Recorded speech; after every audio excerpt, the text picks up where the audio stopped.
Pour les footeux qui veulent devenir plus rapides, je m'apprête à vous révéler une dinguerie sur les qualités génétiques derrière la vitesse et comment vous pouvez aussi les développer par l'entraînement. Ce qu'il faut comprendre, c'est que lors d'une course, il y a plusieurs phases qui demandent chacune une qualité bien précise. Il y a la phase d'accélération et la phase de vitesse maximale. La qualité génétique nécessaire à l'accélération concerne principalement le système musculaire qui est représenté ici à gauche. Il s'agit du développement de fibres musculaires à contraction rapide. Certains en ont beaucoup à la naissance, mais tu peux aussi les développer par un travail de force maximale, ce qui va aussi augmenter ta capacité à activer ton système nerveux somatique. C'est la partie de ton système nerveux qui est responsable de tes mouvements volontaires. Je l'ai représenté ici à ma gauche en bleu. À ma droite se trouve le système nerveux autonome, et son développement sera nécessaire pour la qualité génétique concernant la vitesse maximale.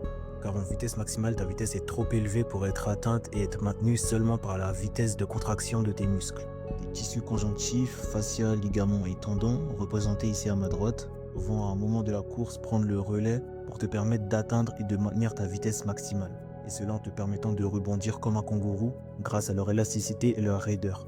Ce qu'il faut savoir, c'est que tous tes tissus conjonctifs, tendons, ligaments et fascia ont des nerfs.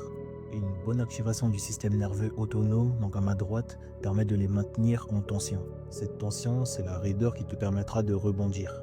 Tu peux aussi augmenter cette activation par le travail de pliométrie intensive qui fera réagir ton système nerveux autonome, mais elle se construit aussi en partie sur les tendons par le travail de force maximale qui les hypertrophie. Et donc,